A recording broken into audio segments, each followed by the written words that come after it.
அஸ்ஸலாமு அலைக்கும். இஸ்லாமிய வரலாற்றில் மிகவும் முக்கியத்துவம் வாய்ந்த சந்திரன் பிளக்கப்பட்ட நிகழ்வு பற்றிதான் இந்த தொகுப்பு.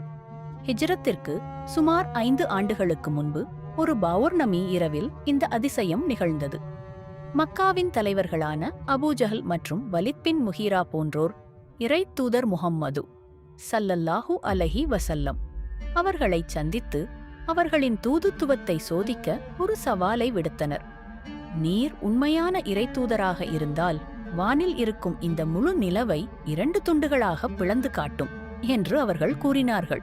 நபிகள் நாயகம் அவர்கள் நிலவை நோக்கி பார்த்து, நான் இதைச் செய்தால் நீங்கள் ஈமான் நம்பிக்கை கொள்வீர்களா என்று கேட்டார்கள். அதற்கு அவர்கள் சத்தியம் செய்து ஒப்புக்கொண்டனர்.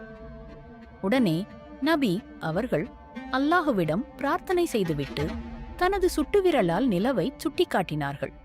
அப்போது யாரும் எதிர்பாராத ஒரு அதிசயம் நிகழ்ந்தது.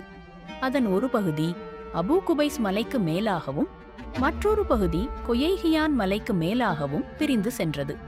அந்த 2 துண்டுகளுக்கு இடையே ஹிரா மலை தெரிந்தது என்று நேரில் பார்த்தவர்கள் விவரித்துள்ளனர். நபிகள் நாயகம் ஸல்லல்லாஹு அலைஹி வஸல்லம் அவர்கள் அங்கிருந்தவர்களை நோக்கி, சாட்சியாக இருங்கள், சாட்சியாக இருங்கள் என்று உரக்கக் கூறினார்கள். இதை பார்த்த மக்கா தலைவர்கள் அதிர்ச்சியில் உறைந்தனர். ஆனால் அவர்களின் உள்ளங்கள் உண்மையை ஏற்க மறுத்தன. அபூஜஹல், இது ஒரு சூனியம், முஹம்மது நம் கண்களை கட்டிவிட்டார் என்று கூச்சலிட்டார். அதற்கு அங்கிருந்த சிலர், அவர் நம் கண்களை கட்டியிருக்கலாம், ஆனால் மக்காவிற்கு வெளியே இருப்பவர்களின் கண்களை அவரால் கட்ட முடியாது, வெளியூரிலிருந்து வரும் பயணிகளிடம் விசாரிப்போம் என்று கூறினர். அடுத்த சில நாட்களில் சிரியா மற்றும் ஏமன் போன்ற இடங்களிலிருந்து வணிகக் குழுக்கள் மக்காவிற்கு வந்தன. மக்கா தலைவர்கள் அவர்களிடம், குறிப்பிட்ட அந்த இரவில் வானில் ஏதேனும் மாற்றத்தைக் கண்டீர்களா என்று கேட்டனர். அதற்கு அந்த பயணிகள், ஆம், அந்த இரவில் நிலவு 2ஆக பிளந்து மீண்டும் இணைந்ததை நாங்கள் எங்கள் கண்களால் பார்த்தோம் என்று உறுதிப்படுத்தினர். இவ்வளவு ஆதாரங்கள் கிடைத்தும் குறைஷிகள் தங்கள் பிடிவாதத்தை கைவிடவில்லை. இந்த நிகழ்வை பற்றியே திருக்குர்ஆனின் சூரத்துல் கமர் இவ்வாறு கூறுகிறது: மறுமை நெருங்கிவிட்டது, சந்திரனும் பிளந்துவிட்டது. அவர்கள் ஓர் அத்தாட்சியைக் கண்டால் அதனை புறக்கணித்து இது வழமையாக நடைபெறும் சூனியமே என்று கூறுகிறார்கள்.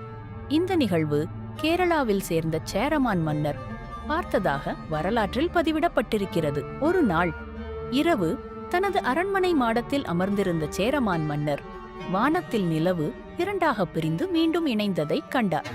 இது குறித்து தனது அரசவை ஜோதிடர்களிடம் ஆலோசித்தார். அவர்கள் இது ஒரு தெய்வீக நிகழ்வு என்று உறுதிப்படுத்தினர். பின்னர் அரபு வணிகர்கள் மூலமாக இது மக்காவில் நபிகள் நாயகம் அவர்கள் நிகழ்த்திய அற்புதம் என்பதை அறிந்து கொண்டார்.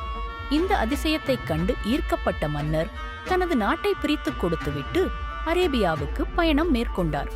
அங்கு நபிகள் நாயகத்தை சந்தித்து இஸ்லாத்தை தழுவியதாக கூறப்படுகிறது. அவருக்கு தாஜுதீன் என்று பெயர் சூட்டப்பட்டது. அவர் இந்தியா திரும்பும் வழியில் ஓமனில் உள்ள சலாலா என்ற இடத்தில் காலமானார். அவரது உடல் அங்கேயே அடக்கம் செய்யப்பட்டது. கேரளாவின் கொடுங்கல்லூரில் உள்ள இந்த மசூதி கிபி 629 கட்டப்பட்டது என்று நம்பப்படுகிறது. இது இந்தியாவில் கட்டப்பட்ட முதல் மசூதியாகும். இது மன்னரின் பயணத்தின் நினைவாக கட்டப்பட்டது. மீண்டும் ஒரு தொகுப்பில் பார்ப்போம்.